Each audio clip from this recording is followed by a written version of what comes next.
Hello everyone, this is Direwolf20 and welcome to episode 42 of Dire News.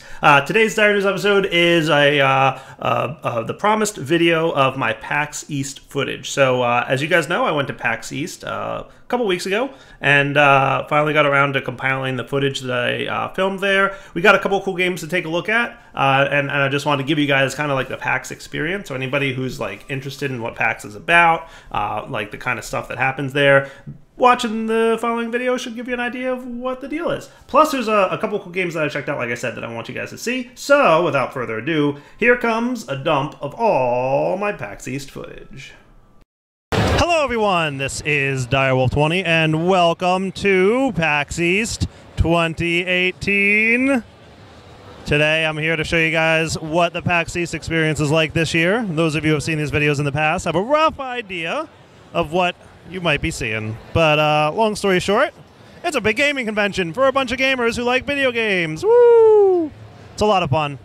So I'm hopping onto the escalator here. You can check out the whole ground floor. This is, you can't see the whole thing, the whole convention, but this should give you a rough idea of how busy it is here. Yeah, it's packed. It is a very big area. Just right by the Blizzard booth right here. Pretty cool stuff. They've got like basically a Blizzard gear store and they're showing off some of the stuff. Looks like there's a new expansion to World of Warcraft coming out that they're hyping up a bunch. A big PlayStation booth right here. And there's lots of like hardware manufacturers. So like here's Asus, Republic of Gamers. There's a Corsair booth right behind it. The PlayStation booth has a bunch of games you can play and check out. All kinds of cool stuff. We're going to be swinging by a couple game booths. I walked around the hall yesterday and kind of made it a point to check out a bunch of games that I thought might be cool. So I do want to show you guys a couple. Going to swing by the Mixer booth. Pretty cool stuff. Those of you guys who know, I've been streaming on Mixer a bit lately and having a lot of fun with it. So they've got a presence here, some really cool stuff. You can like get up and play some games at the booth. And then they have a nice partner lounge here for me to hang out in. It's pretty cool.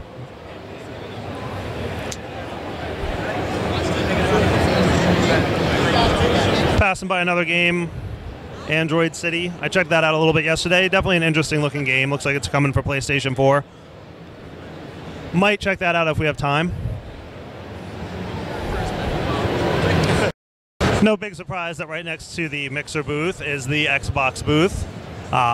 Bunch of Xbox games on feature here, consoles lined up so that everybody can kind of come over and play. Pretty cool looking place. So if you wanted to check out some games for Xbox in this area, obviously, you can swing by and you can see there's sections for like all the different games, right? So there's, looks like State of Decay. We've got Sea of Thieves section right over here. We've got PlayerUnknown's Battlegrounds right there. And it's pretty cool. You can kind of just, you know, show up and grab a console and start playing. Obviously, you have to wait in line if there's a lot of people here. So Square Enix has a pretty large size area right here. Some Final Fantasy 15 stuff. And obviously some Final Fantasy 14 stuff, which is like their MMO style game. And a few other things that are showing off. Kind of hard to capture on video the scale of like the larger booths, but they're huge. You know, you'd kind of have to look at it from way up above where I was earlier to really understand how big some of these booths are. The smaller booths, obviously, there's tons of them as well. You'll get a lot of good indie games and like other things like card games and like board games and that kind of stuff are also here. So there's usually like two large sections, right? There's like a big area where you've got all like the really large booths, like Square Enix and Xbox and PlayStation, right? And then we'll check out in a minute here a smaller area. We have a bunch of smaller booths where there's some really cool indie games to check out. So one booth that I was kind of excited to see here is Factorio. The first time I've seen Factorio at a PAX convention. Pretty spiffy. You guys have seen me play this on the channel back in the day. I played a little series of Soren going on, and I play it every now and then, kind of off camera. It's a really cool game. It's a 2D top-down kind of look at stuff, and you can see here basically got a dude doing some basic mining. He starts out, but then eventually you get to automate it. I'm sure many of you at least have heard of Factorio. It's cool if you're into like automation, like I tend to be. So eventually like your base starts to get fully automated and builds out and gets crazy. Pretty cool game. But like I said, excited to see that Factorio had a presence here, because in the past I've never seen them have one. More coverage of the larger booths. So we've got the Alienware booth, pretty huge. Really some kind of cool stuff there. Dell Gaming has a booth, right? Kind of combined with Alienware. So you can see, you know, like just a bunch of swag that you can buy. But you can also buy like hardware here if you want. Sometimes they run some pretty good deals. So if you're looking to pick up something new while you're in the area, might not be a bad time to do it. Sometimes there's some good stuff. Facebook Gaming has a really large and impressive looking booth. Kind of cool. So Facebook Gaming has like their own streaming platform now that they're working on. And then there's also like the Oculus stuff they've got in the back. Really a pretty impressive looking booth, to be honest with you guys. Kind of hard, like I said, to give you the scope of how large the booth is just from filming it here, but it's pretty cool. Discord is here, as always. They usually have a pretty cool setup. And Twitch as well. As you can see in the background, Twitch has like a really large area where you can go meet Twitch streamers. So any of the Twitch streamers who happen to show up at Pax East, they usually have like autograph signing sessions set up and all kinds of other cool stuff to check out. And then of course, if you want to like learn more about Twitch, you can swing over there as well. So like this direction, I'm kind of like in the middle-ish of the convention floor right now. This direction definitely is like the larger booths with like, you know, like Nintendo's right there. They've got like a huge area, right? But then maybe over on this side of the convention, you've got a lot of the smaller indie companies with some really cool games to check out. This is where I like to hang out a lot of the time because, like, you know, the other booths are packed. Like, if you want to go check out the Blizzard game, right, that's at PAX, right? This time it's World of Warcraft, and another time it might have been Overwatch or whatever else they're here to promote. You're going to be waiting in line forever, and you're going to be in line for like 3 hours, and it's not fun, right? But if you swing by the indie area, there's like hundreds of different smaller games, and like there's usually not a huge long wait to check them out, and it's definitely worth doing. So my recommendation, swing by the indie area, and you get a pretty good experience, and get to check out some cool games that you might not have seen otherwise. So guys, one of the games I was just kind of wandering by and it caught my eye is this game called Gollum Gates. It looks interesting. I was talking to one of the guys who works at the booth here. It looks like kind of like a card-based game, right? Almost like Hearthstone, but mixed with like a MOBA slash, you know, RTS style game. So we're going to talk to one of the guys who's working at the booth here. Hey, bud, what was your name again? Dalvin. Dalvin, nice to meet you, dude. So why don't you tell us about the game? Give me a quick overview of what the game looks like. Yeah, so the game is basically like a mix between a card game and an RTS. So it has some Hearthstone mechanics where you build your deck beforehand and then you place those into the world. And then your energy and your resource management is based on control points. So the more control points you have, the faster your energy grows and the more cards you can place. And then your core is this character called the Harbinger, and he's a unit that you're supposed to protect. And generally in PvP modes, your goal is to destroy the enemy Harbinger. Okay, so you mentioned there's a PvP mode. Is there player versus player combat as well? Yes, it's player versus player. There's player versus, we have a survival mode where you can survive against kind of a horde kind of gameplay, and then we have a single player campaign with 15 missions. Cool, that sounds really good. So like there'll be multiplayer, and is it 1v1 or are there multiple? There's 1v1 in the multiplayer, there's 2v2, and there's free for all. Very cool, very cool. Can you show us some gameplay? All right, guys, so here we go. We're taking a look at the gameplay. So it looks like we're starting up playing versus the AI.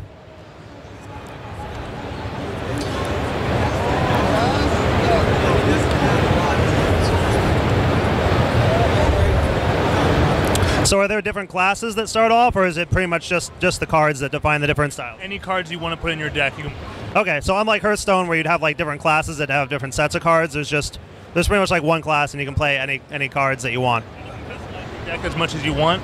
Cool. And your deck can be any size. It's just about give and take, about how focused you want your deck to be. Oh, I got you. So you could have like 100 cards, and 10 of them are really good. You might not get those 10. Or you could have 20 cards in your deck, and then you're more likely to get those 10 good ones, but then you're limited. Yes, exactly. Yeah. That sounds pretty cool. And how do you get new cards? Is there like an unlock mechanic as you play through the game, or? Yeah, just by playing the game, basically. So. Okay, cool. Yeah. So will you earn like packs that have like random cards in them kind of thing? At PAX, we give you a starter deck, but there is, in the front end, you can go in at PAX and edit your deck if you want to. So that's the thing we tell people to do when they're trying to do the special challenge, is to mess around with their deck and kind of improve it a bit. Cool. So it looks like you're placing some cards in the world, and that yellow energy bar on the bottom left there is kind of when you're allowed to place a card. I'm guessing different cards might have different energy costs. Yes, different cards have different energy costs, so part of the game is kind of making sure you have enough cards for early game play, but also don't sacrifice it too much for the valuable late game cards that cost a lot. Gotcha. Sounds pretty cool. So talk me through a little bit about what you're doing here. Yeah, so right now, just as a starting point, I'm going to try to capture some control points so I have some more resources before I go on to an actual attack against the bad guys. And so this control point right here makes me draw cards faster, and this one right over here makes me gain mana faster, it makes me gain energy faster. So I'm going to capture this. Oh, well, he just used a card on me. So he just used a card on me that makes a squad not have any, no one can control it. So it's a way of kind of neutralizing a squad of units. Gotcha, so you lose control of your squad when somebody plays that card.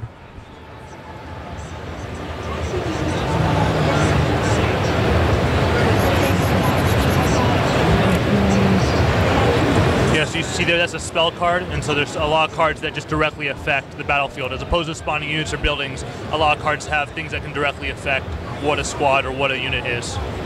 Gotcha. So you can like directly affect the world by, like you just did there, zapping with lightning to take out a squad, or now you're summoning another entity to move around. Yes, exactly. Yeah, and so this is an explosive mine, so this is a trap that if anyone walks over it, it blows up. And so there's a variety of different methods and kind of tactics you can use because of the variety of different mechanics in the cards. Cool. So do you have any kind of deck building advice for like while you're playing the game? I'm terrible at building my own decks when I play card games like this. So is there any mechanic in the game that kind of helps like recommend like, hey, you have too many spell cards and not enough, characters? Yeah, so while you're building the deck, there's a menu you can go into that shows you the average of the different cards you have.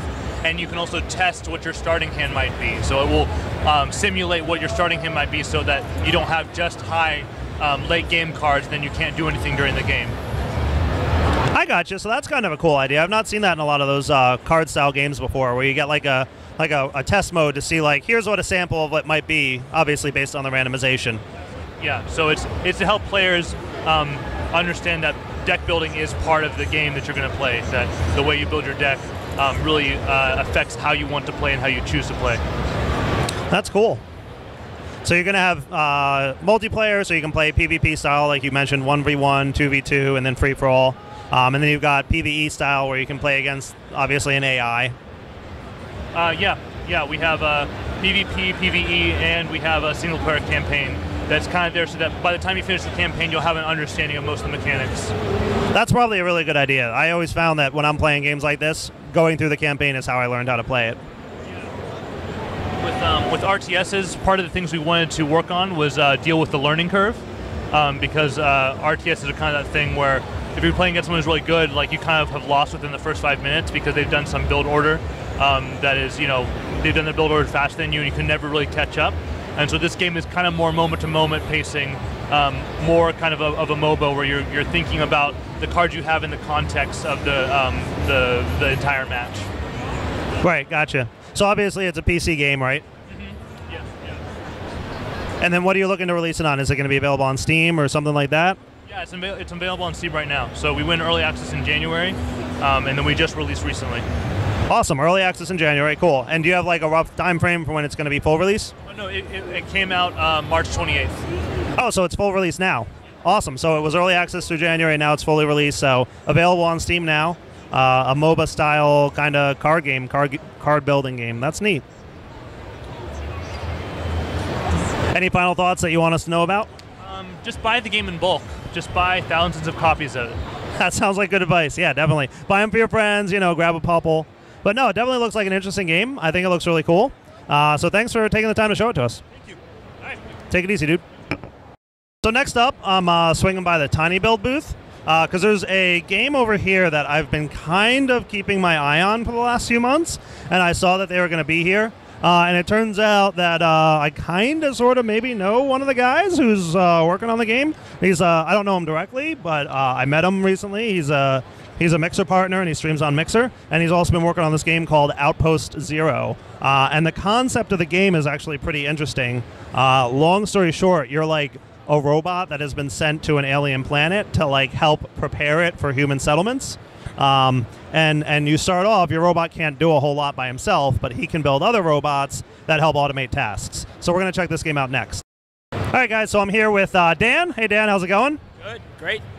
Cool. So Dan's going to show us Outpost Zero, which we can kind of see up here on the screen. A couple people are playing. He's going to talk to us a little about the game right now, and then he's going to show us some of the gameplay footage in a moment once one of these computers frees up, because I've been standing here for a long time and everybody wants to play this game, so it's apparently doing pretty well. So Dan, go ahead and talk to me a little about the game, like what it's about, what the gameplay is going to be like.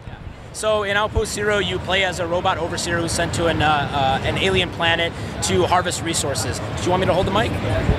To harvest resources and establish a colony. And what sets us apart from some other survival games is instead of just the early game hump of surviving, we actually have, you don't just build a base on this planet, you actually build an entire robotic workforce. So the game really transitions away from first-person survival and into more of a simulation management game. So you have to really manage all of your bots, give them orders, upgrade them, make sure that all your production pipelines are working. Very similar to some other sort of, a mix between like say StarCraft and The Sims. Cool, sounds really good. So when you start off, you're basically just a robot by yourself trying to build a base. And then once you've got your base built and established, you can construct other bots to automate tasks for you. So this bot goes out and mines, this one returns the minerals back to the base, this other bot smelts it, and that kind of thing, right? Yeah, exactly. We were really inspired by games like Factorio.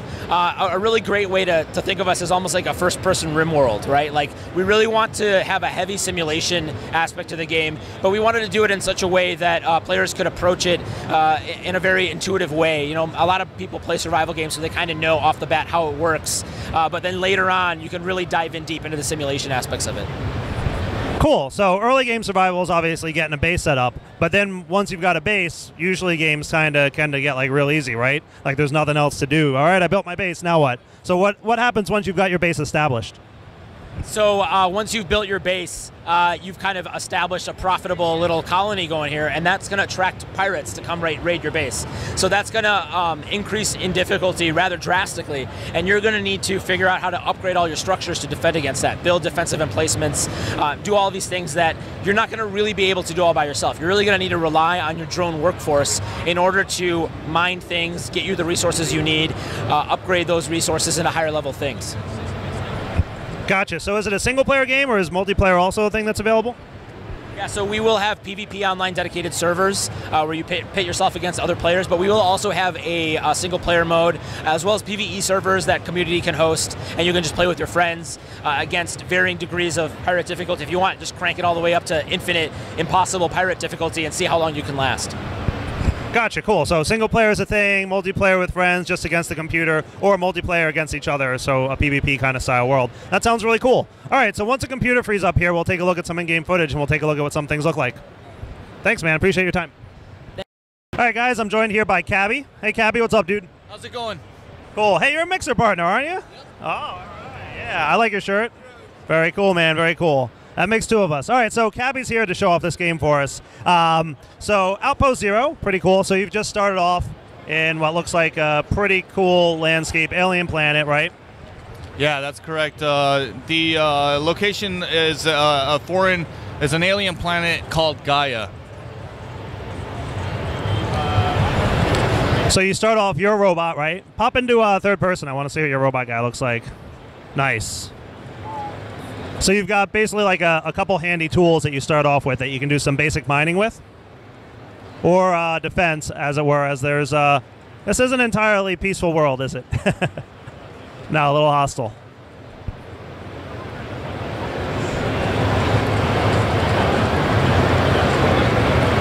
Nice.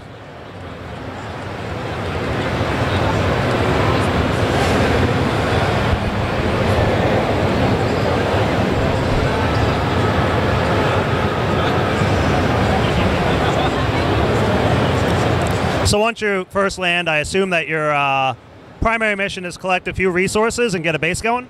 Yeah, so in the beginning of the game, we have pretty much a sandbox tutorial that kind of introduces you to the world of Gaia.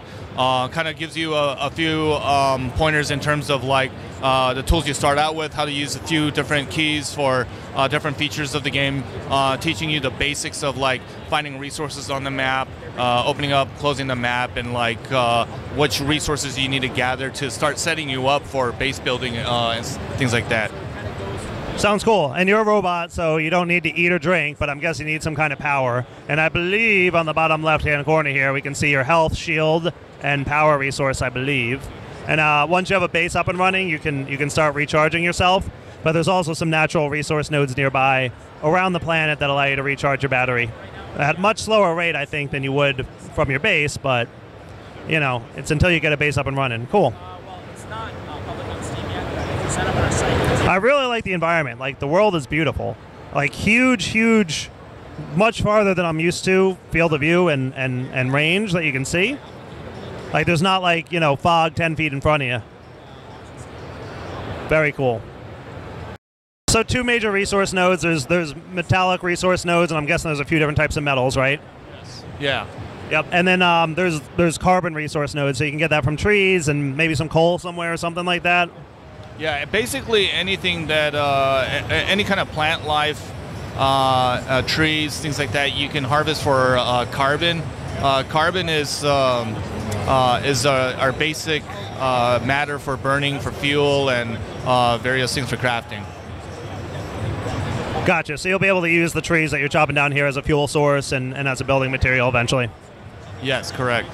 Cool.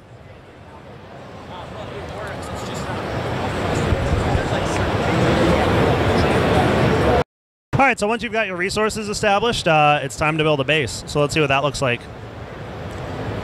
So Cabbie's picking out a nice base building spot. So the foundations are basically what you build your base on, and then you expand out from there.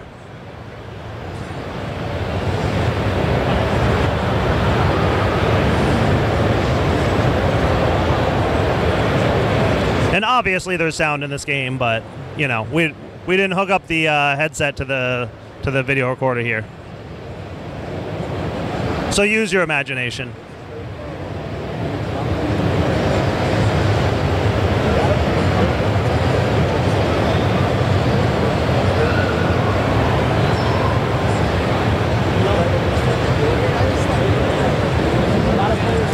Looks like a little friendly creature there. I'm suspecting it's not that friendly.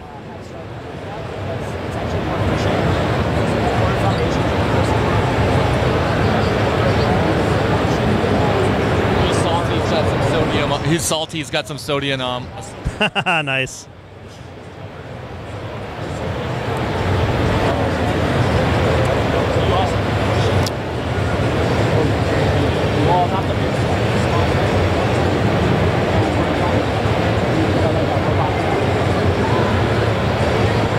I do kind of like the way the walls snap to the structure pretty easily. That's pretty cool. Yeah. Yeah, so one thing that's different compared to other survival games is that we use a framing system, if you haven't noticed. The framing systems allows us to plan our base without fully committing the resources. So if you decide you want to place a foundation somewhere else, you can always do that. And then technically you can still build your base completely fully decked with just frames and have your AI build them for you. So you could focus on what's fun, and that's planning and building your base out. That's really cool. The command center is basically the heart and soul of your base. This serves as your colony hive, so to speak. This allows you to upgrade your base, access different build menus and recipes along with structures. So that's kind of the prerequisite. And it also serves as our territory marking system. So if you were to play in a PvP server, for example, other players cannot build in this area. You've claimed it, and they will be warned. Gotcha. So basically, like, once you have a command center level 1, you can build certain things, but it looks like there's a few things down there locked before you have a level 2 command center. So I see there's something down there, some kind of generator. It looked like it said locked. and a required level 2. So you got to upgrade your base basically as you explore out in the world and find new resources. And this is a generator, right? So this you'll feed carbon into and generate power. Yes, so this is the our first generator steam furnace basically, and this is where you can take carbon that you gathered from trees and foliage, stuff like that. You simply drag it in there, and this is your basically first foray into power management. As soon as you throw materials in there, you'll see that power generated 4 kilowatts. It'll show you your energy grid, and as your base expands, your energy grid will take more and more energy, and you start to have to play with power balance. Nice. That sounds pretty cool. So I'm guessing standard power mechanics apply, right? The more stuff you build, the more power it takes, the more generators you're going to need, and there'll be more advanced versions of generators later. What are some of the other power sources outside of a carbon steam burner that you have planned or already exist? So since there's no food or water or anything like that, if you're caught out in the wild, you can craft battery packs to take with you on long trips. You can find these energy rocks out in the wild, and you can actually tap into those energy rocks, and they'll provide you with some short burst of energy. Here in this case, at the base, I crafted a charging station which serves as a main way to charge your AI, including yourself. Cool. So it looks like there's a lightning storm coming in, so there's some environmental effects that'll happen as well, it said? Yeah, so there'll be different weather effects that happen around the map, and they usually give you a warning. And you can check your weather conditions at the very top left, along with the date and time. But more notably, you'll see that the dynamic weather changes constantly. You'll see that some days it'll rain. Some days you'll have a sandstorm, and it looks like I'm under attack by a Weaver drone. Yeah, I think I saw the sandstorm the other day. It looked really cool. So the thing about the weather is that if there's a weather event, certain zones will be affected by it. So right now it's raining, but this section of the map right here is getting hit by a lightning storm. This can actually knock out power to your base and disable some of your structures, leaving your base vulnerable to pirate attacks, along with other players. So you can use the weather as some type of tactical advantage or disadvantage if it happens when you don't want it to. Gotcha. Will there be base structures you can build later in the game that prevent or protect you from that? Yeah, so there's different structures and different generators that provide different types of support against weather events.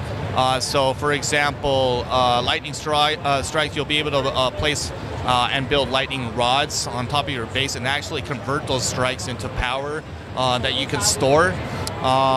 You can also build various structures to protect your base, like reinforced titanium during acid rain, and a quick emergency repair for if a meteor strike were to happen. Sounds really cool. So can we check out robots yet? I'm actually. So what I'm doing now is I'm going to build a robotic station, and the way the robotic station works is that they're going to be. I'm going to place a wall right over here, and this will be our first introduction into to the robot system. Now, if you played games like Ark or anything like that, what dinosaurs are to Ark, robots are to Outpost Zero. So in this case, don't mind the UI. This is temporary. We're working on the icon to replace that. Hey, I thought the UI looked pretty good. So. Yeah, we're still updating a lot of stuff in terms of the UI art. That's why you'll see things like question marks and stuff like that, because that's our placeholder icons. Gotcha. So we're gonna build out.